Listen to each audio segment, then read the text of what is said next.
আসসালামু আলাইকুম। আমি আপনাদেরকে ওমান থেকে বাংলাদেশের যে ফিলগুলা ওগুলো দেখাইতেছি। দেখেন এখানে, এটা দেখলে কখনো মনে হবে না এটা বিদেশ বা আমরা দেশের বাইরে আছি। পরিবেশটা একদম বাংলাদেশের মতো। আমি আপনাদেরকে আরও দেখাই।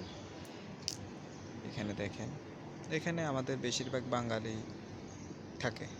এরকম পরিবেশ নিয়ে আমাদের বাঙালিরাই থাকে। অন্যান্য কান্ট্রির লোকেরা তেমন এখানে থাকে না। তো দেখেন, আমাদের নারিকেল গাছ আছে, অন্যান্য অনেক গাছ, তারপর সাজনী গাছ আছে, এখানে অনেক গাছ আছে। দেখতে একদম অবিকল। এই এলাকাটা বাংলাদেশের মতো, একদম অবিকল বাংলাদেশের মতো এলাকাটা। দেখেন, আমি আপনাদেরকে দেখে ওই পাশে আরও আছে। এখানে চারপাশে বড় বড় ঘর, এ কারণে অন্যান্য ফাঁস দেখা যাইতেছে না। তা আমি আপনাদেরকে ওমানের আরও অনেক কিছু এভাবে তুলে ধরব ভিডিওতে। ওমানের পরিবেশ, ওমানের দেখতে কীরকম, কতটুকু উন্নত, এখানে আমরা কিভাবে থাকি, কি কি কাজ করি, সব কিছু দেখানো হবে। এটা দেখলে আপনারা বাংলাদেশের ফিল পাবেন।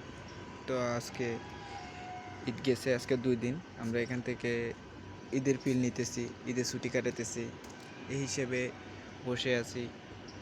এছাড়া আর কোনো কাজ নাই। এখন এটা সকালবেলা, দেখেন সূর্যটা পূর্ব আকাশে উঠতেছে, ঠিক সকাল। আকাশটার দিকে দেখান, একটা গাছ, আকাশটা কি সুন্দর ভিউ আসতেছে, কি সুন্দর, কি সুন্দর দৃশ্য এগুলা। তা আমি প্রতিনিয়ত আপনাদেরকে এসব ভিডিও আপলোড করব। ওমানের বিভিন্ন জায়গা, সৌন্দর্যতম জায়গা, ওমানের কী কী যে আছে, কি কি নাই, আমি আপনাদেরকে এগুলো দেখাবো। আশা করি আপনারা আমার পাশে জয়েন হয়ে থাকবেন, সাপোর্ট করবেন আমাকে। কারণ দেশের বাইরে থেকে অনেক কিছু আমরা আনন্দ উপভোগ করি, অনেক কষ্ট পাই, যেগুলা হয়তো বলতে পারি না, দেখাতে পারি না। তো এগুলা ভিডিওর মাধ্যমে যদি তুলে ধরি, হয়তো আপনারা দেখতে পারবেন কি কি আছে ওমানে, কি কি নেই। এই একটা গাছ, দেখেন গাছের সৌন্দর্যটা দেখেন। তবে এখানে যাই কিছু হোক, হয়তো আপনারা দেখতেছেন ঘরগুলো ছোট ছোট, এখানে কিভাবে থাকে, বস্তির মতো না, বস্তির মতো বাহিরে দেখতে বস্তির মতো, তবে ভিতরে এয়ার কন্ডিশন, ভিতরে সৌন্দর্য আলাদা। আমি আপনাদেরকে ভিতরে নিয়ে দেখাবো ভিতরে দেখতে কেমন।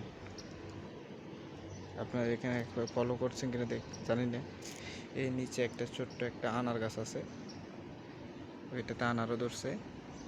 এগুলা আনার কেউ খায় না, এগুলা আপনার আনারগুলা তেমন ভালো না, এই জন্য কেউ খায় না।